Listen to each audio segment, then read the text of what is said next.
the Telos of Tech podcast, ladies and gentlemen. We're back to basics. It's me and Nick. Randy off again. It was so much fun. We finally got him. Hopefully for permanent this time. We'll see.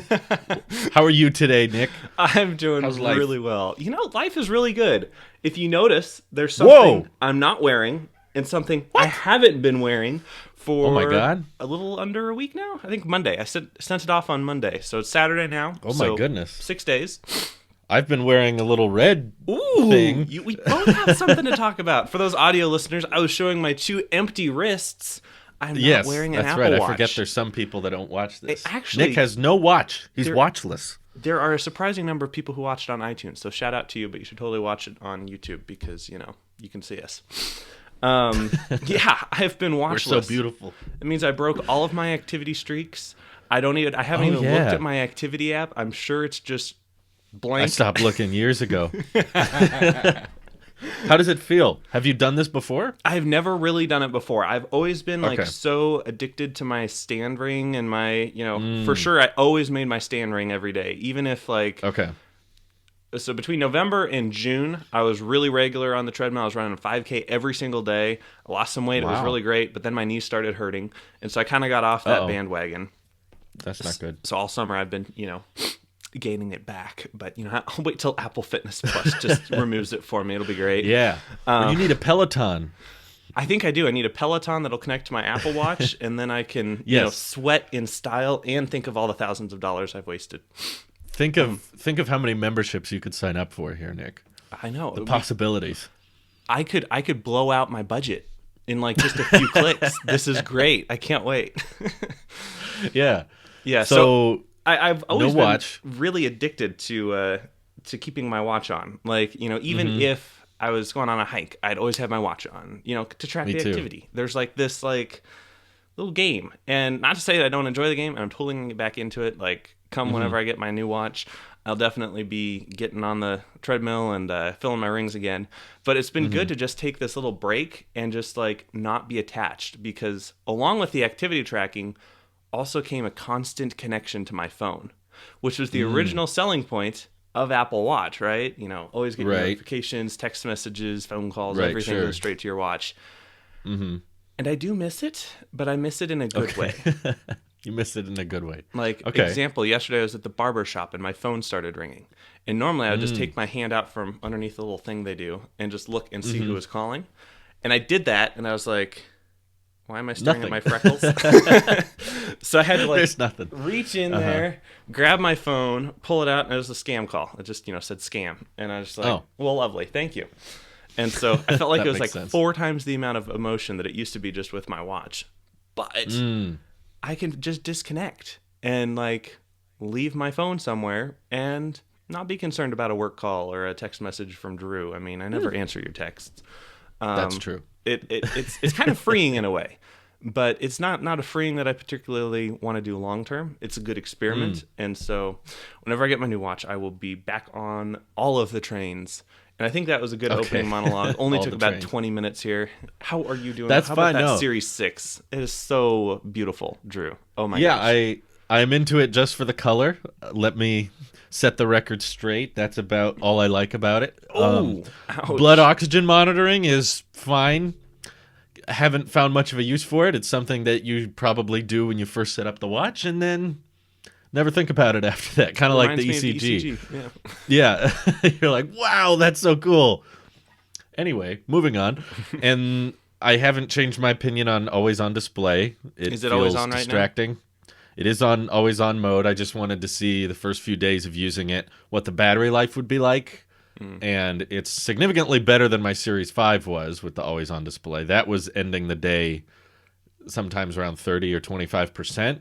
Whereas now it's ending about the same time my Series 4 ended, which was about 65-70% at the end of each day. So it's pretty much comparable battery life, except with an always-on display. So next week I will try doing no always-on display and seeing if that drastically changes battery life, and maybe you can get 3 or 4 days out of it. I don't know. I haven't read much about people testing it, but my theory is that it won't make much of a difference. Like, I'll turn it off and it'll be pretty much the exact same. Yeah. Like, the power draw is still there. It's still thinking. So that's probably what's going to happen. But it would be cool if you could actually get away with like not charging your watch for that long. But I'm not using it that much anyway. For like activity stuff, it's basically just gone back to being what my watch normally is, which is notification management and unlocking my Mac, which I like a lot. It's a small thing, key. But it's a very expensive key, but it saves me a lot of time when I can just sit down, slap the keyboard, and then it just unlocks. Or when I enter my password. To have a password on your Mac, because just all the randos walking through your house. I know. No, if we got robbed, I would not want them to. There's probably a way they could. Either way, I like the sound it makes. It makes a little unlocking sound. It's so satisfying. Drew's really just in it for the sound, everyone. It has a larger taptic engine, but does it feel very different? Slight. Not really. I couldn't notice it. Maybe if I compared back to back, I could see it, but no one will do that ever. So. Yeah, I saw Snazzy Labs just tweeted that he's returned to Series 6 and he will not be reviewing it just because it's a wild disalignment with his watch tastes, and it's more of a distraction than a useful tool. I can't say I completely disagree with him. I feel like if anyone is not on the Series 4 or Series 5, then you should get the SE. Yes. And if you are in the Series 4 or Series 5, you don't need to get anything. Just keep that, which I don't know if we've talked about this on the show before, but my question to you was, do you think Apple can get away with this same design next year, or do you think they have to do something with the look? They're gonna have to do something with the look. I agree. The year that they do colors is always the year where they're like, okay, we don't have anything else to do. Hopefully next year will be better. Right? It's like the iPhone 7? Yeah, iPhone 7, even iPhone 6S. Like iPhone 6S added the rose gold, which was, new color, and it got changed a little. Yeah. iPhone 7, yes, granted iPhone 6 through iPhone 7. That was the one that stood out to me because the iPhone 7 just suddenly had way more colors than every other year. It was like, now we have 2 versions of black, and we have red, and we have rose gold and gold. Weren't there rose gold and gold? Yep. I think so. Yeah, there were so many colors that year. Yeah, that was a good year. I mean, I enjoyed the colors. But it was a good year for colors, I guess. I didn't like the white bezels on the red iPhone. That was a big mistake. Apple. Yeah, they fixed that the next year. But yeah, I think you're right. When they do the color things, that's when they're like, half of the things people were talking about with the Series 6 were related to the watch bands, not the Apple Watch. It was all about solo loop and braided loop, which I saw someone's braided loop had already started fraying. I saw that. Oh my gosh. You see that picture? Yeah, it just like one of the little strands was pulled out, and like it looked $100. Like grandma's knitted sweater, but like one little string was just pulled out, and like the whole line was scrunched together, and that would drive me nuts. Oh yeah, I would hate that. And I'm also, in hindsight, seeing people review the solo loops. I'm really glad I didn't get one. Because for one, at first, they have since changed this, but at first Apple decided that if you wanted to return your solo loop, you had to return the entire Apple Watch. Jeez. And that was so stupid that they changed it fairly quickly. So now they've said, yes, you can just exchange the watch band, but I'm sure there were at least... for all models? Like if you get a sport band and you decide you want a sport loop later, can you just return the sport band? Maybe. I didn't read into that. I'm assuming yes, because that seems more logical than returning the whole thing. In fact, I would be fine if there was an option to let you buy just the watch and no watch band. I wouldn't mind that. Yeah. Imagine how tiny that box would be, Nick. They'll just send you the little felt case. It'll just put like a shipping label on the little felt thing and just toss it in the mail. I have it in here. Yeah, I gotta find that. Somewhere in another box, but if it was just like they could literally mail it to you in an envelope. It's not even a box, just a tiny like a little postage stamp. The postage stamp is just on one side; it takes up the entire thing, and on the other side, the address is on the back. Yes. Oh my God, that's genius. I mean, we only really need a barcode now, right? Yeah, pretty much. As long as I can scan it. Come on, Apple. We're for you, 2030. We got to hit carbon neutral. Imagine you could ship like 20 Apple Watches in the box of one current Series 6. Yeah, but how then, many? Then think of, I mean, I know it would be good for you because you already have bands, but think of the person who needs a band and they ship them in like a little itsy bitsy box in the huge package. Okay, they have to stick it in like a FedEx envelope.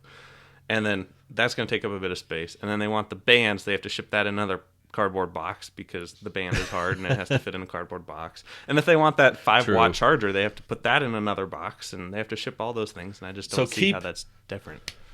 Keep it the same for someone who wants everything, but if you don't want everything, offer it at a lower price. I would be all for if during the shipping thing you could say 5-watt charger, yes or no, band, yes or no, watch, yes or no.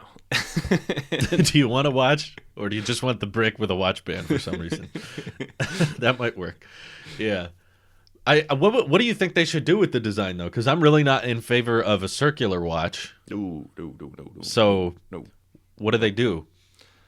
Micro LED?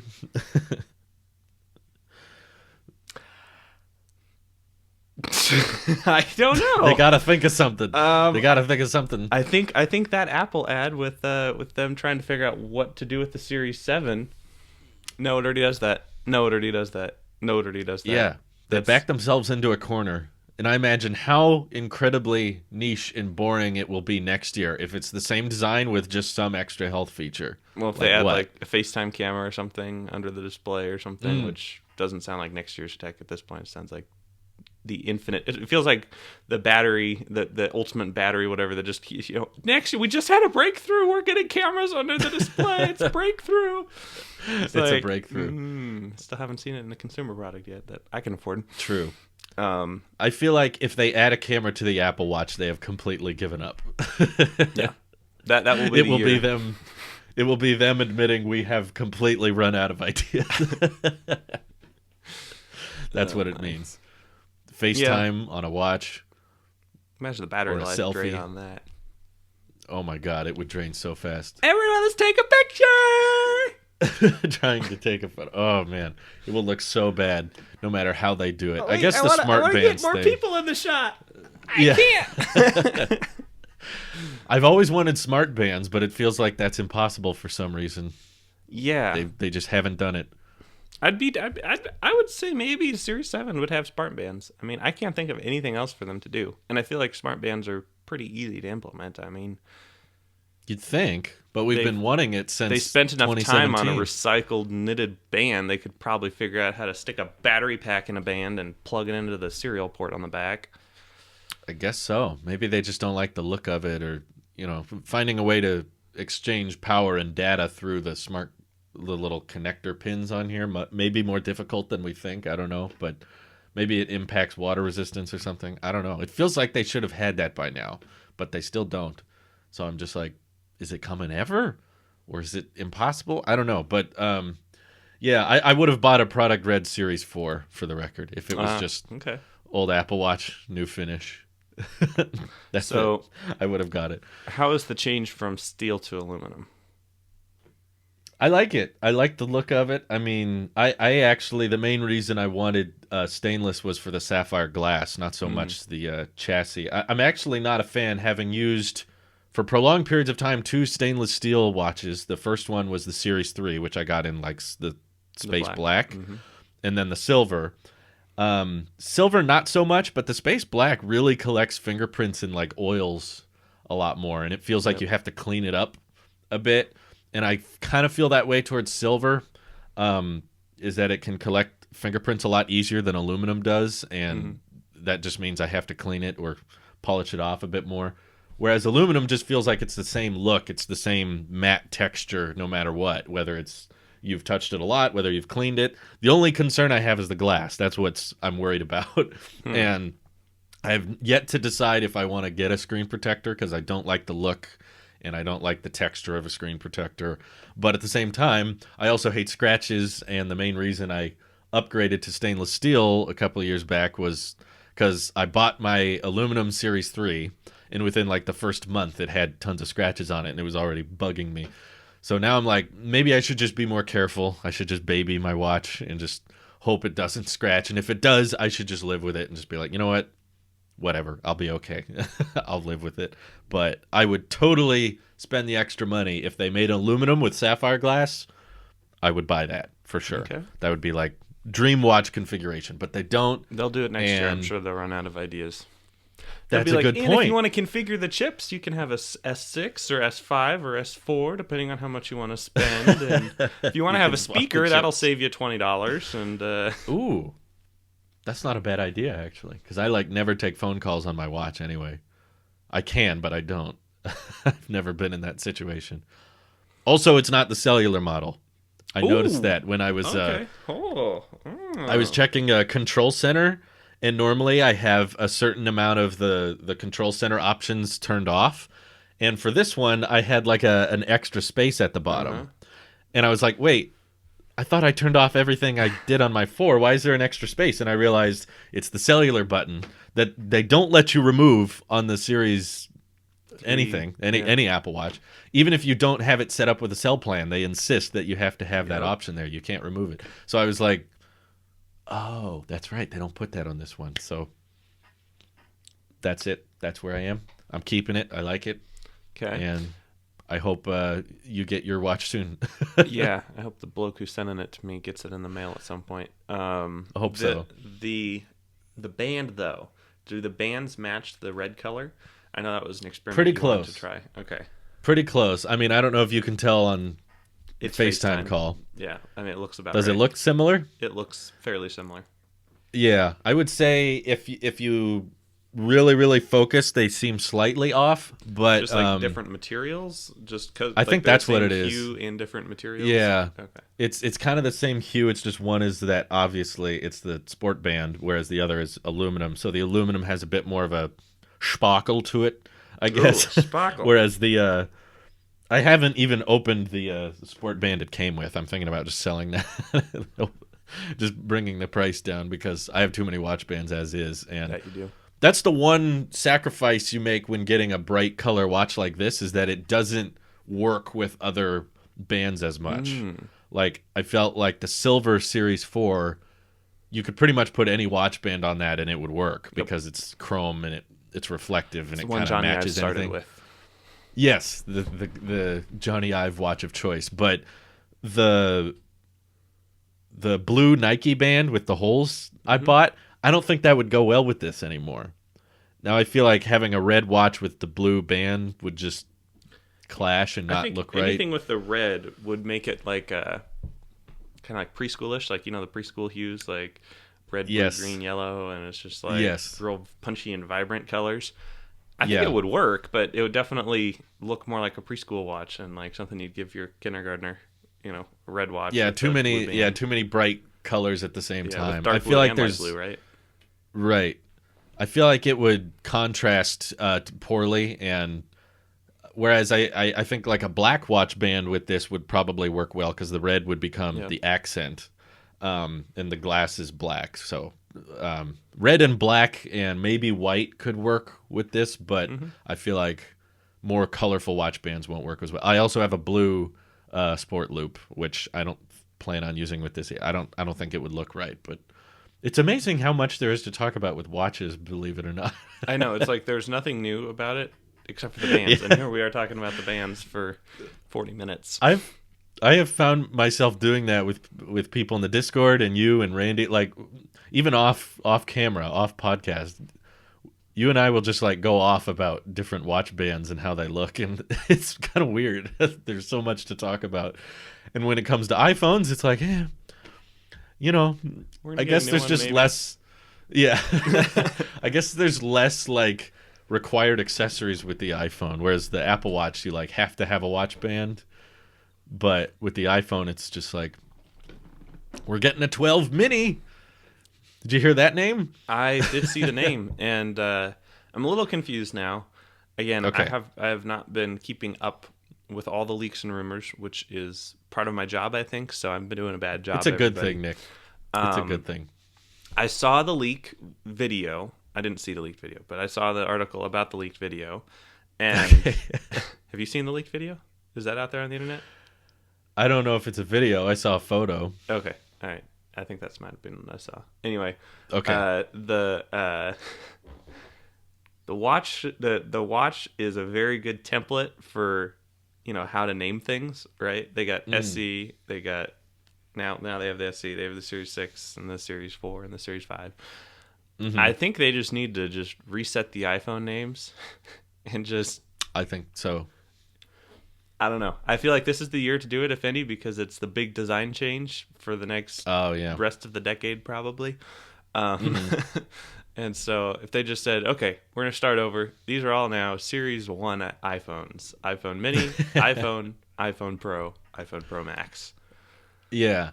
That wouldn't be a bad idea. I think this year they're going to go with 12 and 12 Pro and stuff just because of syllables. I think it somewhat works. It rolls off the tongue. iPhone 12 works pretty well. But next year is when you really have to think of something else because 12S Pro Max isn't good. That's terrible. Or iPhone 13. No one wants to buy the 13th iPhone. 13 maybe. Yeah, I don't know. They got to think of something. Once you start getting into the teens is when it starts getting a little weird. I mean, they've done it with iOS 14, and I just don't think next year is going to be a full number upgrade. I feel like next year would have to be an S year, and S with the current naming. 12S Mini, 12S Pro just feels weird. So I feel like the naming's been screwed up for 3 years now. I didn't like what they did with 2017 naming, but you're right. They probably should reset the clock at some point and come up with some new 2021 edition or 2022 edition. I don't know. Base it off something else because they just can't keep going up like this. They can just start naming them after parks in California. Hey, there you go. iPhone Weed. El Rancho Cucamonga. Right. iPhone. There you go. Vancouver, Washington. iPhone San Francisco. Everyone would love to say that. Get Tim Apple. Good morning. Right. Today we're going to be introducing iPhone San Francisco. And there should only be a few more of these podcasts before the iPhone event, which is I guess we've gone the entire show without mentioning. Yeah, we did get this whole leak about an iPhone event. But here's my theory on the 13th is the rumored date for it. On the 13th. October 13th. My conspiracy theory. Apple already baited us for the September event. We were all iPhone. Yeah. And Apple's like, nah. iPads and Apple Watches. And so now we got a rumored event for the 13th of October, and we're all thinking iPhone. Right. Tim Apple's going to be like, nah, Silicon Max and the studio headphones and maybe AirTags. And then we'll be like, no! They'll bait us October, the end of October, they're just going to have a site refresh on the 28th or something, October 20th, some random day. They're just going to be like, oh yeah, we made some iPhones too. If you want to get those will be shipping. And then pre-orders are that day. Yeah, exactly. Pre-orders are that day. They ship in the middle of November and you're just like, what's going on? Oh, that would be mind-blowing. I don't think you're right, but at the same time, I don't think I'm right either, but it's funny to think about. It would be hilarious if we were like, okay, October event, here we go, guy, and then there's still no iPhone. It's like, Tim Cook is up there. Today we're going to update two of our most beloved lineups. Macintosh. The HomePod. And our HomePods.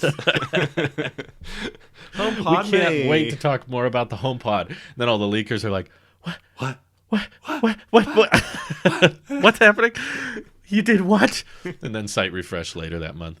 That would be quite hilarious. Or just after the event, like when totally not mention iPhones during the entire event, and then after the website comes back up for the new Macs, they're just new iPhones on the iPhone page.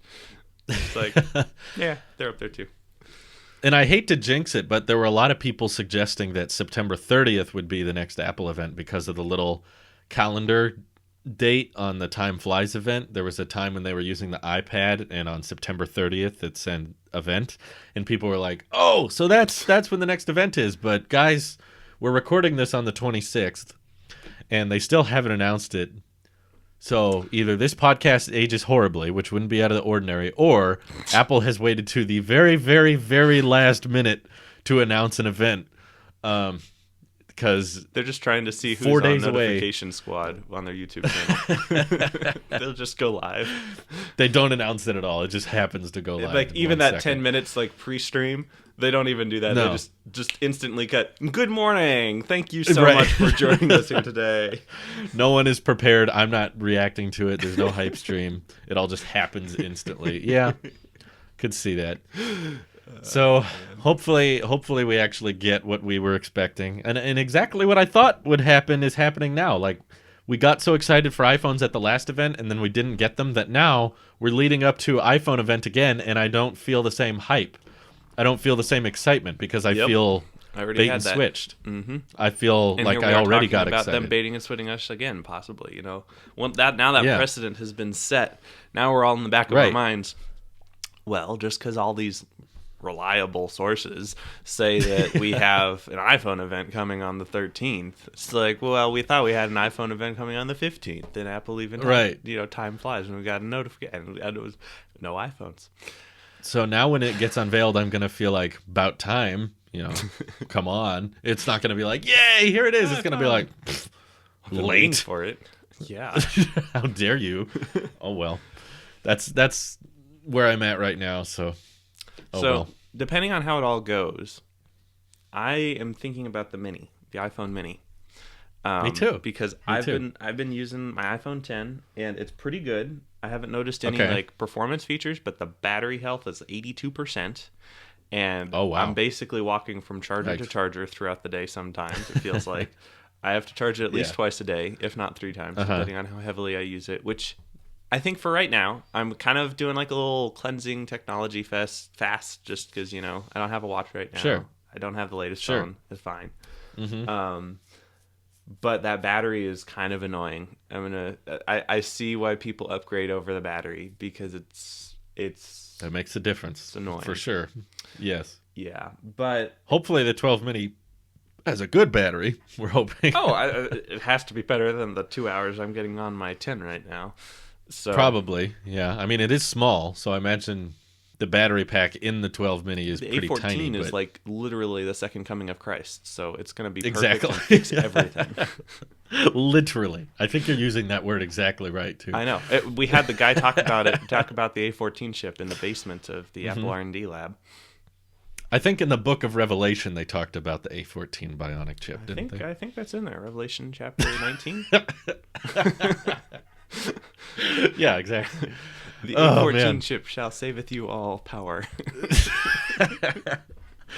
I'm excited to see how thin the iPhone packaging is. Hey, I really hope they have an iPhone on the front of the box that I can hang on my wall. I guess at this point, that's kind of just what I'm hoping for. Yeah, it's got to blend in with my wall. It'll be flush with the drywall. It'll be like just a sticker. Ingrained. Instead of just like a Ziploc bag, that they shoved inside of a styrofoam box. They just have like a sticker that's the size of the iPhone, and it just says attached to wall, and then you just and then you just stick the sticker on there, and and we should get some Apple braided Lightning to USB-C cable included. I'm actually quite excited about that. Do you know if we'll be able to purchase those separately? Is that the going probably rumor? Because I would totally e-waste. I would totally replace all of my current Lightning cables, which I think I have 3 of them, just 2 over here and 1 over there. And there's nothing functional. I hope they're not expensive. I hope if they're $50, probably not all of them, but maybe I'll get $50. I don't know. Oh my god. Whatever. Apple's been crazy lately, but like. I don't know, these cables they're not braided or frayed or anything, but like they're getting there. I mean, this one, sure, I'm kind of worried. One day I'm going to try to charge it and leave my phone for an hour and come back and it's still dead. But but I mean, they still work. So I'm excited for more durable cables, and anything that ages better, why not? Exactly. Throw it in there.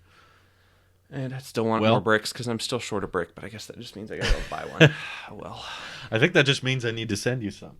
Oh yeah, actually, we'll make that happen. Just put it in the largest Amazon box you can find, fill it with styrofoam, and ship that out here. I'll make it happen, but after a word from today's sponsor. Take it away, Randy. Hey, do you wish you had more energy for the day? Then you should probably go to MotoMotoCoffee.com. It gives you the energy to be more productive around the house. It gives you the energy to want to be more active.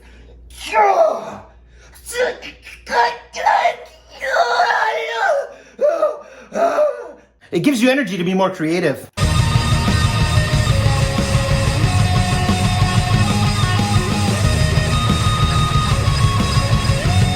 So order Moto Milton coffee today. It gives you wings.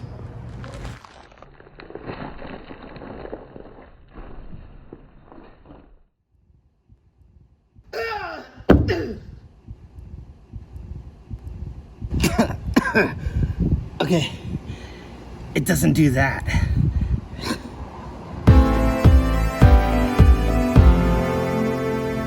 And welcome back. Wow! Thank you again I saw that for the ad sponsorship. Before. But did you know it's now 20% off, not 10% off? Man, hey, we are just well saving done. you money. This is awesome. You're welcome. You can't afford to not listen to this show. Nick, I have a bit of a off Apple question for you. Okay. Did you catch any of the Amazon hardware announcements last week? No, not because even Amazon, seeing them. little startup, tiny company, little startup run by a guy named Jeff Bezos. I think that Jeff guy has a bit of money. It's just a theory I have. There's no evidence or proof. I think he made it all in the rocket industry. He owns, I think, Blue Origin, and they're just a super successful commercial rocket company. Very profitable. That has just very all profitable. of the money contracts from everything. But they announced, because Amazon owns a Ring doorbell, which I believe you've heard of. I have. I think Randy even has a Ring home. Former host of the podcast. Yes. Now deceased. Now out. He fell off the roof, if you saw the ad. He fell off. Right. But they announced a Ring camera that is a drone, which I know you're kind of a drone fan. Whoa. How did I not see this? Look up Amazon Ring drone to read more about it. But essentially, it's completely autonomous, and it sits in a little docking stand in your house. And when you want to, from your phone, it will take off, fly around pre-mapped. Like, you can designate portions of the house you want it to look at, like go up to a window or to go to different rooms. And you can watch in real time the footage of the security camera looking throughout the house, and it will fly to different rooms. So instead of having a security camera in every room of your house, this thing will fly around, and it has guarded blades and everything, and it has obstacle avoidance systems in place. It should be around $250, and it's coming next year, so it's not actually out yet. But I saw that and thought it was very interesting. I am in love with this idea. Okay. So, like, me too. Like, when I pick up my Cybertruck and my yacht with all my money, one of the things that I want to have, is that fence at Apple Park? While we were on the roof of the Apple store looking at the circle, the fence was made out of basically just poles, like 10-foot tall poles, just out of the ground. Nothing connecting them, obviously connected with like a cinder block brick or something underneath. Like, I've always wanted, my mansion on top of the hill with like that kind of fence as a perimeter, because I feel like that's a really hard fence to like get over. Like, you can't throw a rope over it. Yeah, you can't climb it. You can't. No. I mean, you could shimmy up the pole. It would be the only way, but just a little bit of electrical current and you can fix that. But I always also wanted a swarm of drones to guard the perimeter of said thing. And I think this is a really cool, because I'm never going to have the mansion on the top of the hill, but I could probably afford to a $250 drone. If people just bought the stuff from the ad, I mean, I'm sure we'll just make Maybe if you guys keep listening, we can make Nick's dream come true. Yeah, hashtag make Nick an Oozle billionaire. Oozle googly billionaire. There's a lot of issues with this idea. Oh, like, it's problematic. Privacy is top of mind for sure. Partly, but I would also argue that this might be more privacy focused than most security cameras, because when it sits in its dock and charges, the camera is covered up. It can't see. Okay. Meaning, basically, the only time Ring is able to record video and look around the house is when it's flying. And as we know, drones don't have that much of a battery life, so it will pretty much not be able to see anything when it's in its station, which would be better than, I guess, a lot of security cameras people have now, which they just set up around the house and are on, plugged in 24/7, and you're hoping that no one is able to look in and see. But I guess the thing I like about it is that, sure, I mean, it could start flying. I believe it's schedulable, so it will only fly around when you leave the house or something. But the thing is, even if it did to get up and start flying around your house while you were home, it would be incredibly obvious and noticeable. Those things sound loud. Sounds like a hive of bees. Yeah. There's no way this thing's going to start flying around and you won't know about it. Like, it's incredibly obvious, which I like over a traditional, cloud cam, which when it's plugged in, it could just start recording, being accessed by either the government or hacker, whoever you want to imagine. And you have no way of knowing that it's rolling or that someone's actually on the other end. Whereas the Ring camera, you have to know when it's rolling. It's because it's making incredibly obnoxious noise. In my opinion, the biggest downside would be if you have pets, whether it be cats or dogs. If they're of certain size, if they're just hanging out, chilling at home, and all of a sudden a drone starts taking off, they're gonna freak out. So I wouldn't recommend it for if you have pets. But I don't have any, so I'm tempted. I'm kind of into this idea. I like this. My interest is and I'm not really much of a Ring fan. I'm not a home security camera person at all. Like, I wouldn't any other. I think this is the only security camera I've ever looked at and been like, Me too. That's my reaction. We have a bunch of cloud cams that are all facing outward, so nothing's pointing inwards towards the house. Everything's just looking around the house 24/7, just in case we had intruders or something. But if this thing truly ends up having $250 and you can pre-map it to fly around the house, I could see myself being like, okay, while I'm away from home, I'll have it set to be like, don't fly around when I'm here. And if it does, I'll know about it and just, grab it, throw it away.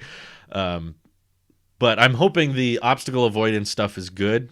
Maybe the first few reviews can catch that and be like, well, ran into the door about 8 times. But, obviously that would suck if it ends up happening. But in concept, I dig the idea. It's kind of cool. Yeah. I mean, I think out of any camera I'd ever get that's, home security that's not, a closed circuit thing. I mean, closed circuit, I'd be all for like a closed circuit system because no hackers, it's offline, all that fun stuff.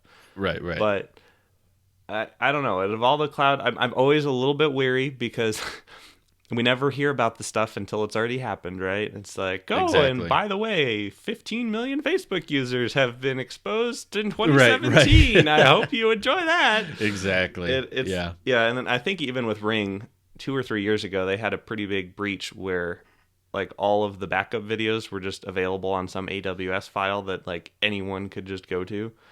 And in Amazon, anyone in Amazon was able just to, anyone who had the, most of the company of Ring could just go in and look at all of your videos. And it's just like, I don't need that. No, I'm good. iCloud, if it went to iCloud, I mean, I'd be a little bit more, you'd feel better. Peace of mind. Yeah. Just a little bit more peace of mind if it was going to more secure, because I don't really trust AWS. I mean, I know AWS literally runs like 2/3 of the internet.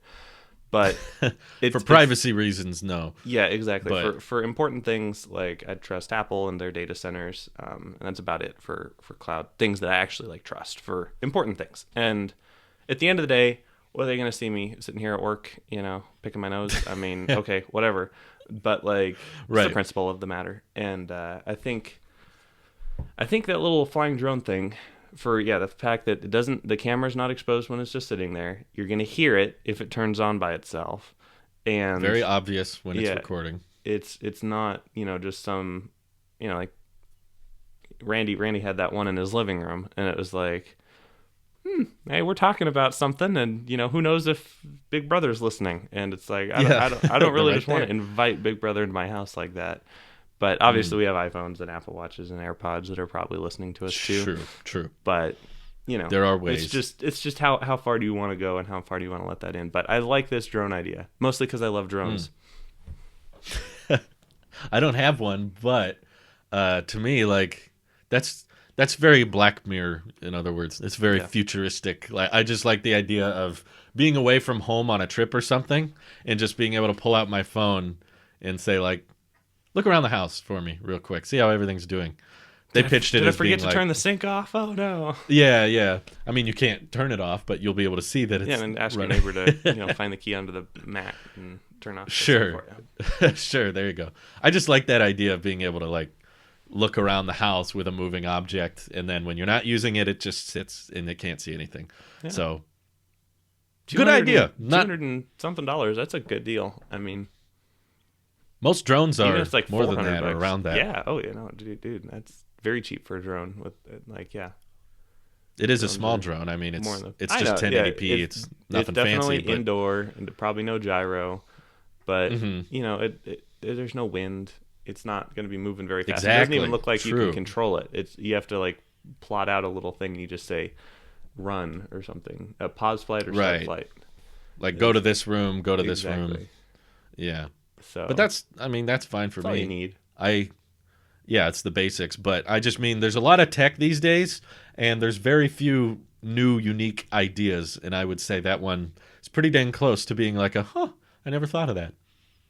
Well, I've thought of it, but I've always wanted that fleet of drones that are just because like my thing is like, okay, you have 10 drones on patrol, but you have 20 battery packs, and they're just always cycling through, and so the drone comes in, lands, like a little robot arm takes the battery pack out, plugs it in, and puts a fresh one in, and the drone takes off and continues on, and then another one lands, and then you switch out the battery packs, and this isn't that, but I think. It doesn't need I think it's simpler than that because it's just simpler. Exactly. But I like how like auto lands the charger. and it like docks like that. Like that's pretty cool. That's smart. I'm all for this. I mean, out of any Ring product I've ever considered getting, this is the top of the list. For sure. I've never wanted a Ring either, just because our house doesn't even have a doorbell, and it's. That's how you know you want to have friends over all the time, Drew. You're just so inviting. You don't have a doorbell. I mean, our house is pretty small to the point that if someone's out in the front door, we will know about it. It's pretty good old-fashioned doorbell. We're not rich enough to need to be like, what if I'm in another room? It's like, no, I'll hear you. I'll know about it. But yeah, I think my sister has a Ring doorbell as well, or something like that. And I've never had much of a need to be like, who's on my porch? But just to look around the house when I'm away is cool. I've loved doing that when I'm on a trip or something. When we go away on vacation or something, I'll take some of our cloud cams and just point them inward just to see what's going on inside the house. But I feel like maybe not dogs, but if you had pets you wanted to watch over, you could check in on them. They would freak out every time. I think at some point some like larger sized dogs would just think of it as like a toy, and they'd like try to take it out of the sky like a ball that's just hovering. That would be a very expensive mistake. Yeah. You can watch the footage from it though as it's flying around. You just see your dog coming out. Yeah.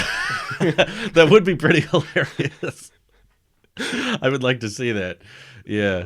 No, we need more drones that have rechargeable docks they auto land on. Yeah. I like that idea. Well, I think with anything larger, no wind. If it was an exterior one, I don't think it would really work because no.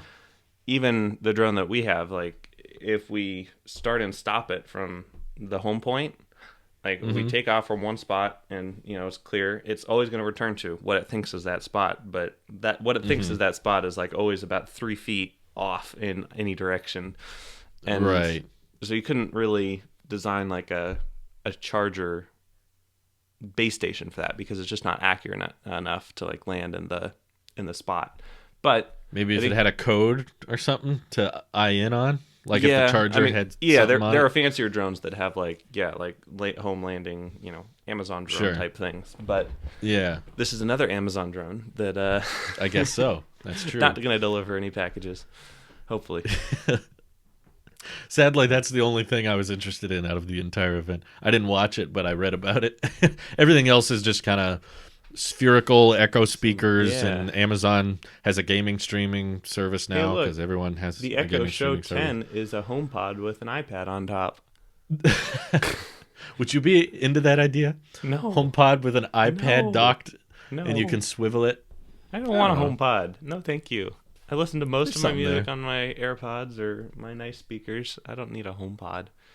It's kind of stupid, but I could see a product. They're so like expensive. Like, maybe if they were $50, I could justify it. But dang, $50. Okay, we have a price. We not know for what like Nick some needs. little show mini thing, like the actual HomePod speaker for $50.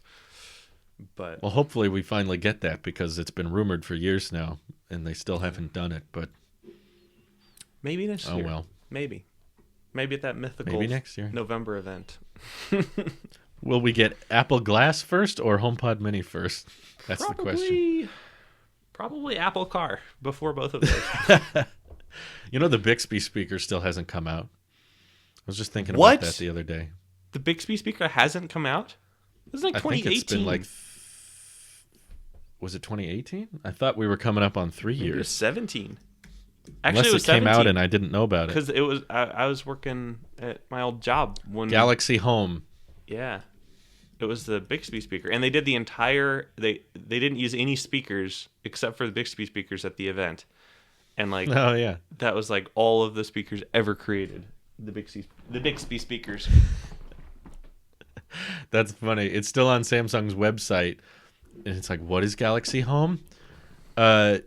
You can use it for all this great stuff, and Bixby's included with Galaxy Note 10, Note 8, and S8. And it's like, oh man, these are all gone. And when you click Go to Galaxy Home, it takes you to the Galaxy phone webpage, and it doesn't mention the speaker at all. What happened? Why was that so hard? Well, just like AirPower, they decided, we can't figure out how to put a speaker and a Bluetooth receiver on top of a little tripod. It's just too hard. I don't know how this is going to work. They've released 3 folding phones after they announced the Galaxy Home, but they still haven't actually released the Galaxy Home into something you can buy. Why would you telling me this was easier to do somehow? Well, yeah, speaking of, we need to talk about this, Drew. You have another toy. Pray tell. I have another toy. It's the Galaxy Z Fold 2. This is the best foldable yet, and it's fun. I like it. Are you It's a fun toy. No, of course not. It's way too expensive. But it is fun. I will give it that. It was better than I thought it would be. I'll praise it a little bit here. Okay. The displays are excellent. Quality, good brightness, high refresh rate. The cameras are okay. They're kind of mid-range performance, but the speakers are very loud, and it charges fast. It's got all kinds of bells and whistles. I mean, you got 3 cameras on the back, 1 in here, and then 1 out here. So 5 cameras in total. So quite a lot of bells and whistles to play with. But does it work to change the channel on your TV though? No, I haven't actually tried that. It might do that. But the build quality's good. Like, the metal feels nice. Other than the plastic screen, everything feels pretty high quality. Have you had any well screen construction. issues with your fingernails? Nothing major. There was one time where I was closing it a little bit, and I put my thumb right here, and I was applying force, and I noticed a little bit of a scratch. Nothing major. I mean, I really have I can't find it right now.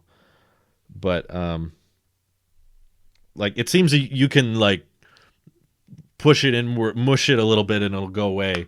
But enough to the point that I realized, okay, yes, I see what they mean. Don't press hard on the screen with a fingernail, which is something I don't think Apple would be comfortable shipping, saying this touchscreen, don't use your fingernails on it.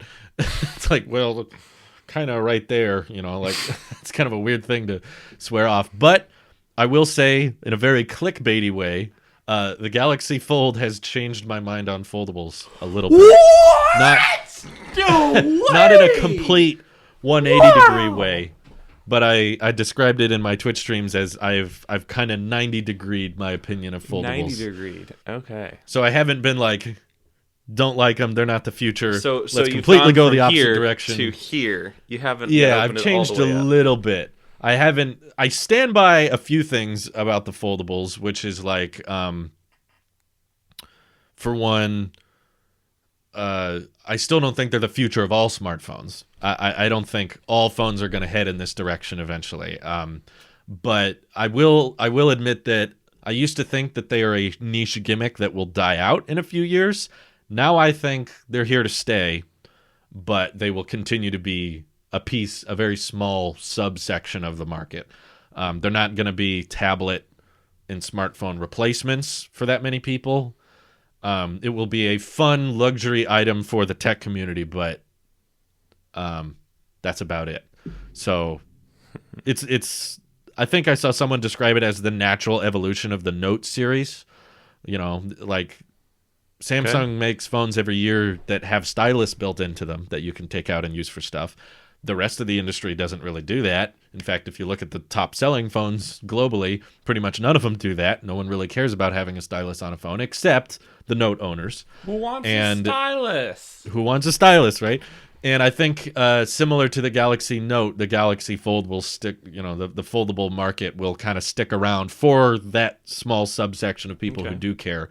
And this phone in itself, I feel like there's like two ways to review the Z Fold. The one is reviewing the phone itself, how it is today, and then the other side is reviewing the future of foldable, reviewing what it could be, what the next Fold will be.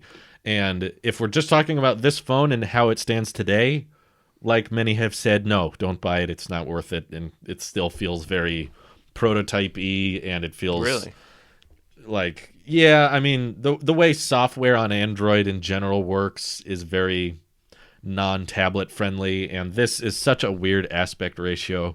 I've been using it for I think over a week now, and I still can't quite find a sweet spot with software. It always feels like the app was clearly designed to be running on a 16:9 or 2:1 phone, like an iPhone or a Galaxy Note or a S20.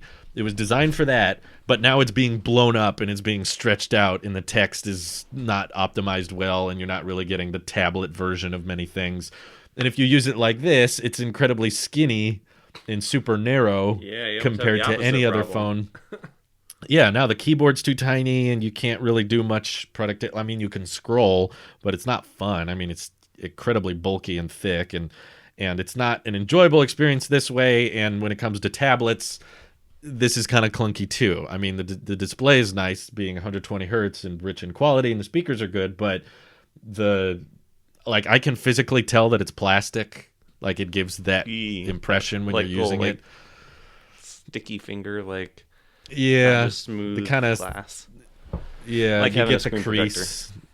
protector. Right. It's the part of the reason the Otter boxes have the like plasticky layer on the outside of some of them. It's like that, but with a crease, and you can't take it off. So it's a smaller display than the iPad Mini, and I like the iPad Mini. But I remember using it, and in my opinion, that's kind of like as small as you can go with a 4:3 aspect ratio and still have like comfortable split screen multitasking and a keyboard, and you can type with both thumbs. Yeah. And it's not exactly pocketable, except maybe for someone like you. You could probably pocket an iPad Mini if you wanted to. I pocketed my iPad Mini quite a few times, and I was much younger back then. I had a few friends in high school that I would hand them an iPad Mini and they could fit it in their cargo shorts. But yeah, this in my opinion, iPad Mini is about as small as you can get comfortably with a tablet display, and this is smaller than that, and it feels very crammed with even 2 apps being used at once. It's very narrow and skinny and crammed. So Samsung advertises you can do 3 apps at once. I don't even want to imagine trying. I tried to do 3 apps for a second, and I was just like, no. Oh, God, no. Maybe picture-in-picture. Android tablet apps to try at once?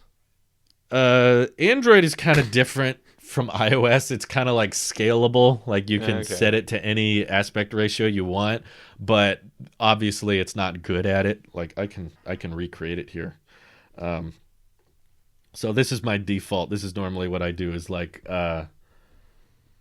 Twitter on one side, Discord on the other. Okay. And it's already pretty, like, once the keyboard comes up. Oh, wow. 2 fairly skinny screens with the pretty mini keyboard. And then if I wanted to try to do 3, let's grab YouTube, it would look like Discord really tiny up here, YouTube really tiny down here. And, it was closed for some reason.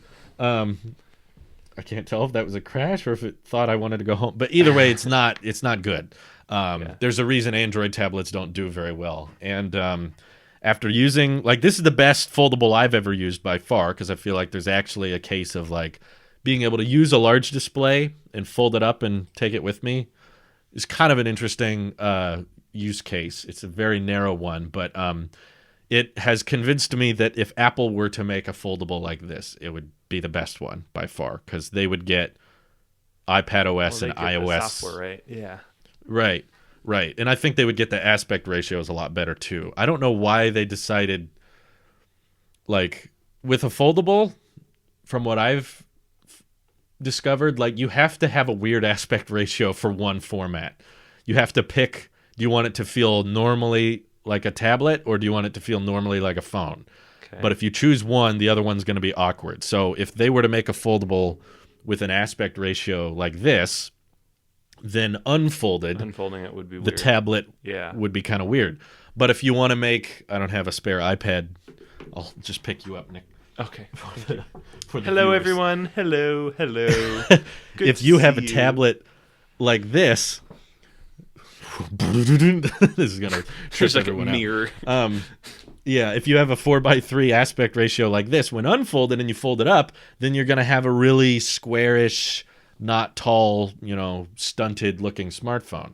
So you have to pick an aspect ratio you want to stick with.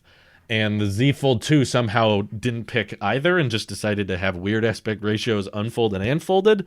Whereas I feel like if you just picked one and decided we're going to have a clunky Surface Duo looking screen on the outside and then a 4:3 on the inside, you'd probably have a better chance of it being practical. And that's likely what Apple, I think, would do. And probably the only way you could make a decent smartphone external screen with a decent tablet unfolded screen is if you did two hinges, like unfold like a Z in a Z format. It's almost like they should name the Z Flip the V Flip and save the Z Flip for the Z phone. Right.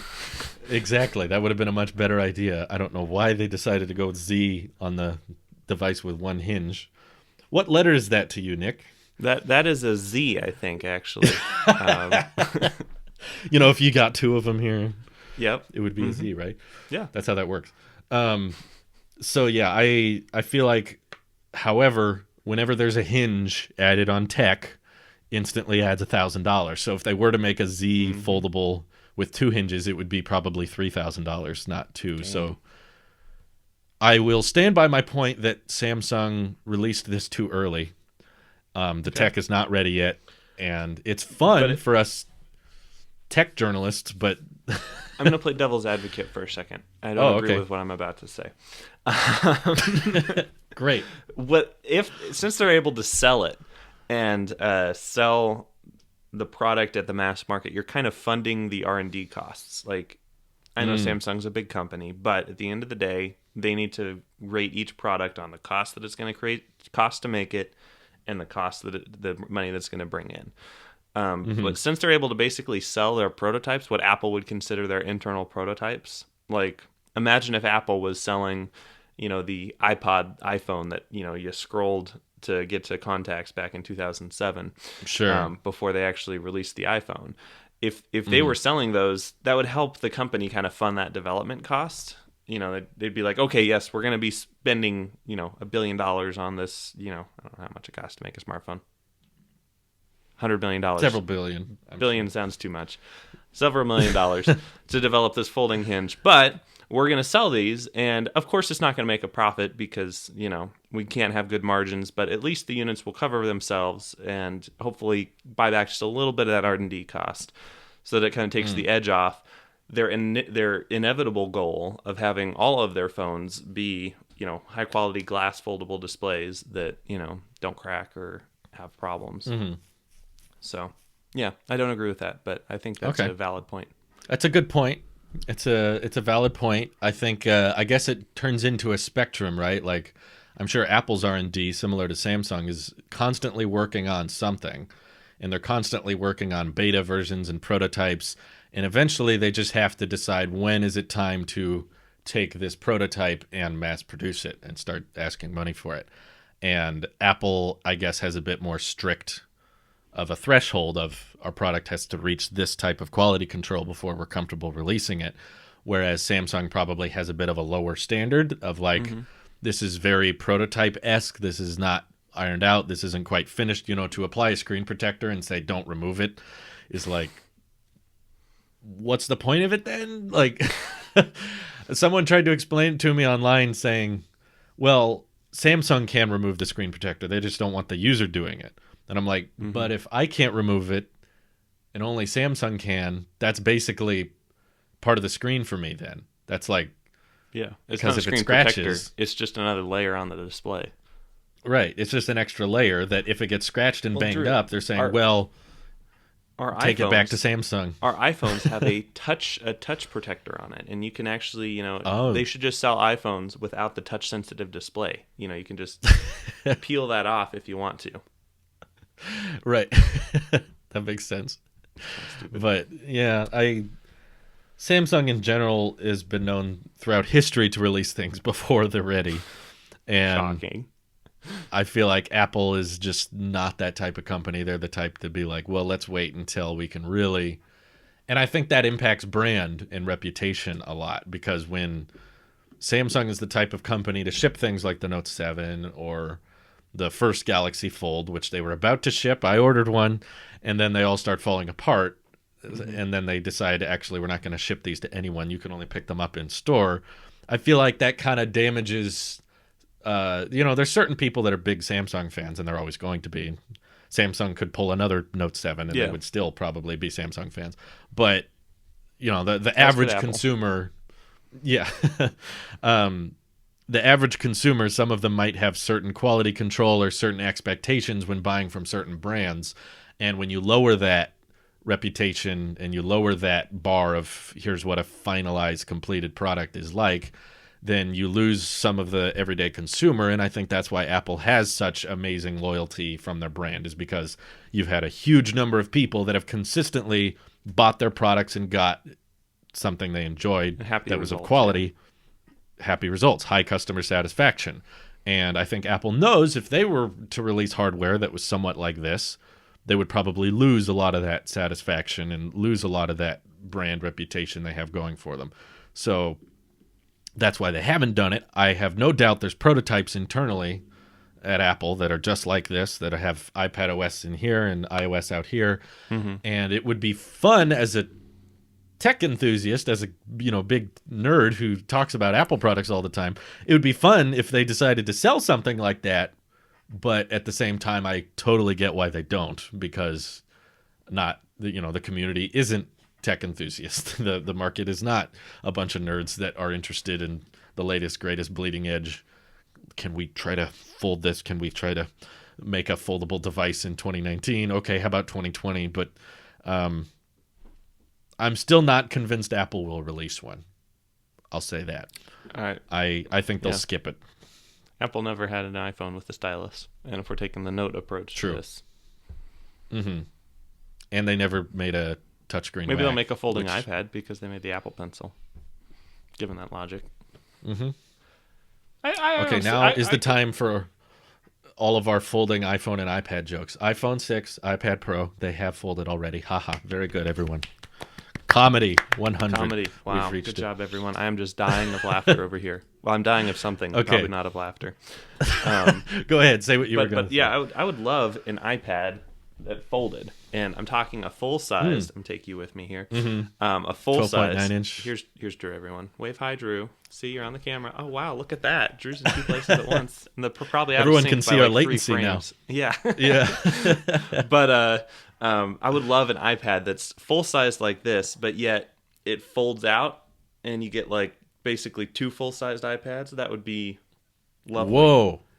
So you mean like two 12.9 inch iPads? Yes, like a 12.9. Oh my god, 12.9 inch iPad sandwich, and my other one's in the other room. But just I've played with them right next to each other, and it's just glorious. And they're huge, and just having one Apple Pencil be able to, it's a huge canvas. Man, what would that be?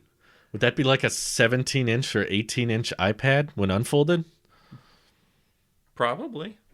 Wow. But then you fold it back. Maybe it's like the Surface Duo as far as the hinge style. And I wouldn't mind an actual like gap because I like the glass. I don't want to have some.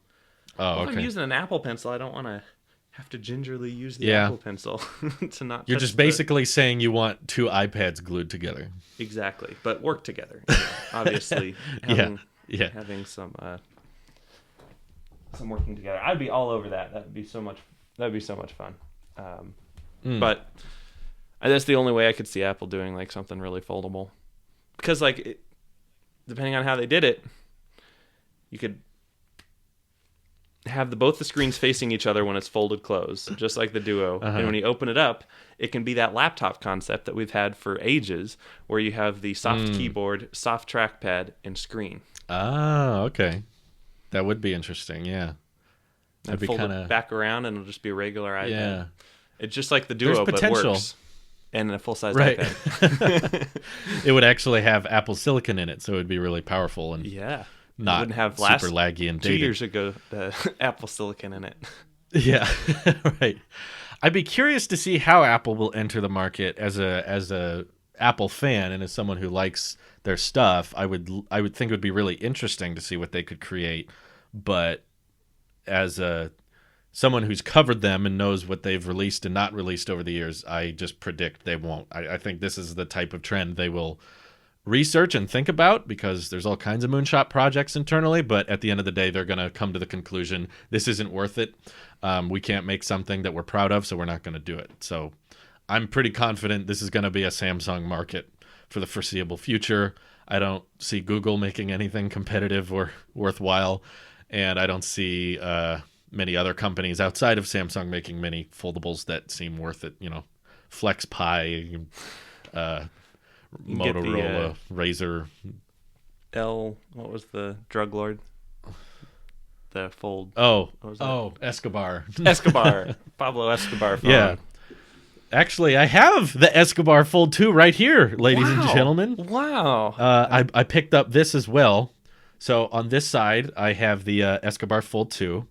And then over here, I have the Z Fold 2, which I thought we could do a comparison of. So we'll very good. I love the cinematography. I have tricks that 3 hands, by the way. Oh man.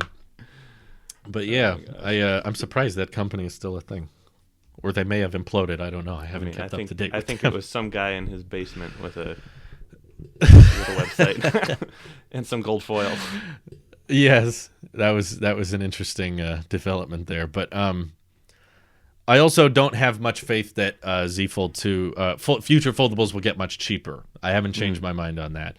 I don't think that similar to iPhones, they haven't really gotten much cheaper over time. I mean, they've gotten better value, they've gotten more features, but price-wise, if anything, they've gone up over the years, not down. And Apple has decided that people are willing to pay that much. And I don't think Samsung has the power to decide that people are going to be willing to spend this much on. You know what data I'd be fascinated in?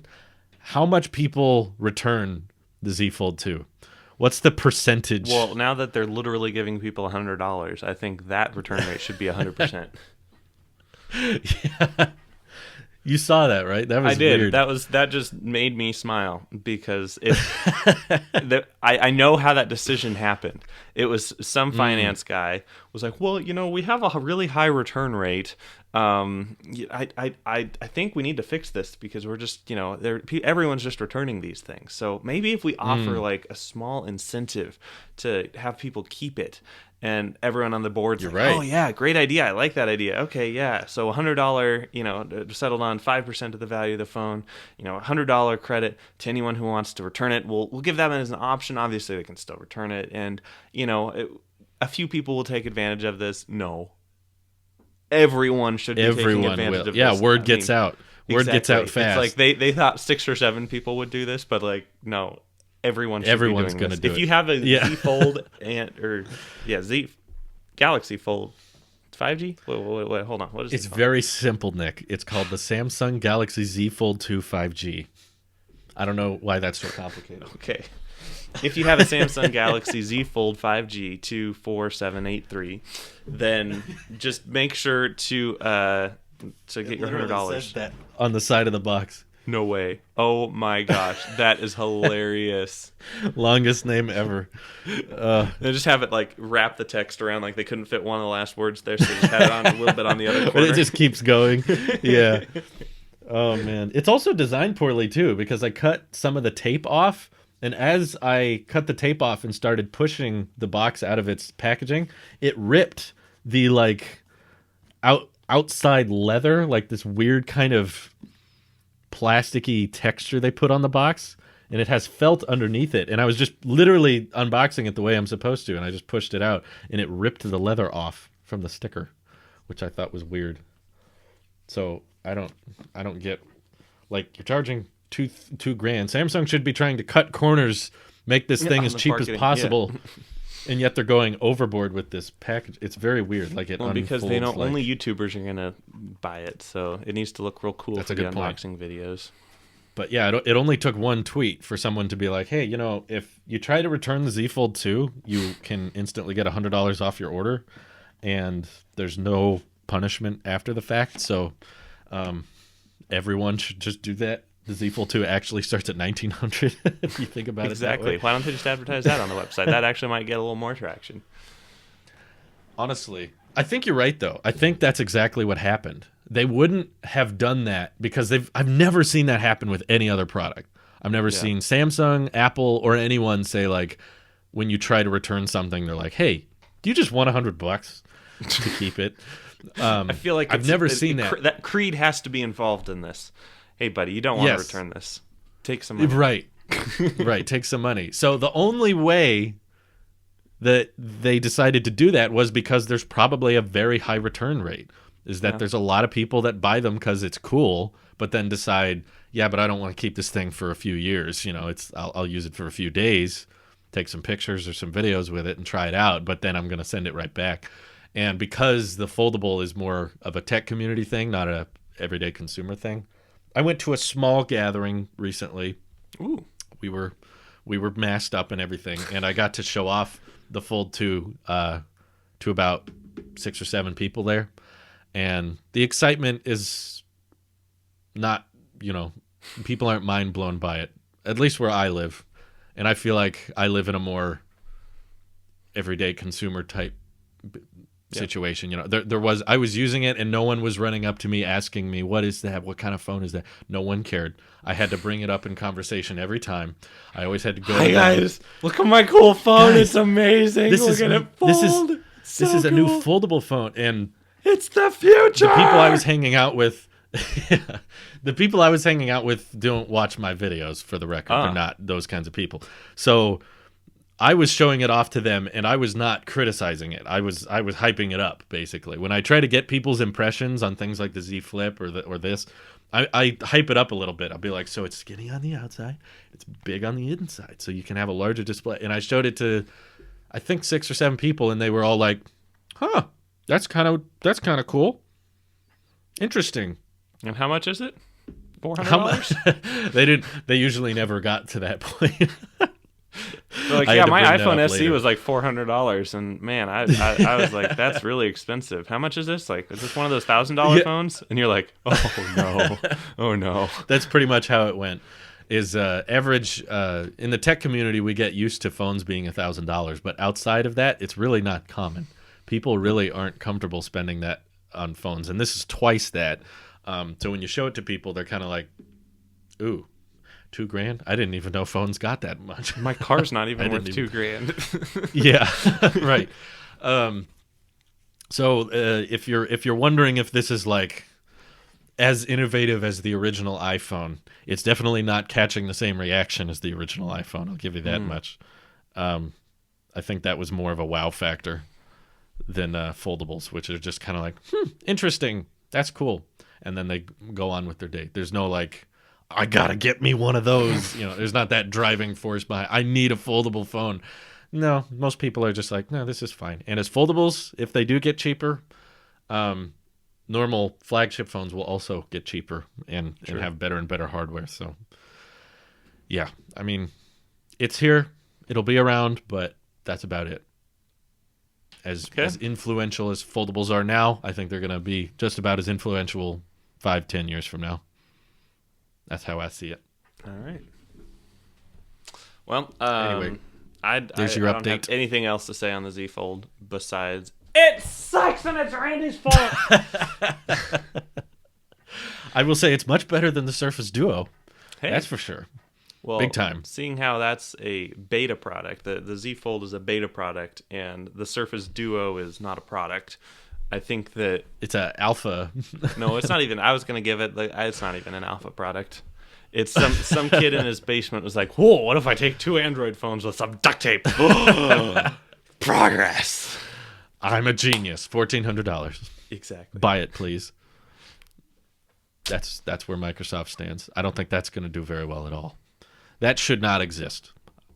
That should never have existed. It's offensive. It's offensive to me that it exists. I'm triggered every morning I wake up and I think the Z Fold exists. Trigger warning whenever I think of the Z Fold. Yeah.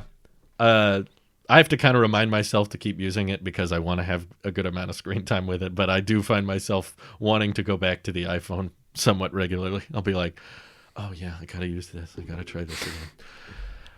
Here we go. It's actually very hard to open. I'm just now noticing today. I mean, obviously you can do it, but there's been several situations where I'm like, come on. Like it's very, I mean, you can freeze it in any orientation. Mm-hmm. So it's a pretty stiff hinge, but when you just want to open it and use it, it's kind of like, and I also hate the noise it makes. When it sits at your desk and it hasn't been opened in a while, and then the next day you open it, it makes this little noise that's just like, it sounds like a peeling noise. That's not very re-encouraging to hear on a. You don't want to unfold a $2,000 device and hear. It makes this kind of peeling noise. It's just like, stop, please stop. Well, hey, have you ever taken a phone call with the Z Fold and you're done talking and you just go actually. Because that's the main purpose of foldables. You have to hold it sideways, and when you're done, you go to end the call. Actually, there's no earpiece on the inside here, so you can't take a call like this. You have to take it like this. What? Oh boy! So the Z Flip, you could do that like an old fold phone. Well, that's half the reason why I'd ever want a foldable, so I could go. Oh yeah? Well, you talk to this person. Seal it up. Yeah, I never had a flip phone, so I never. Me neither. I had a flip phone, but they were not cool.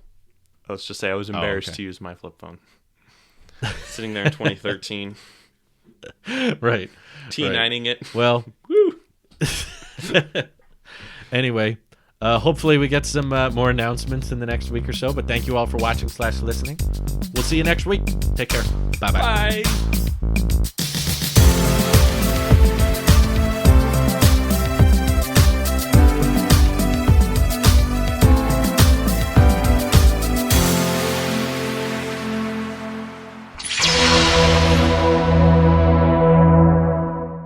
Ba-ba-ba-ba.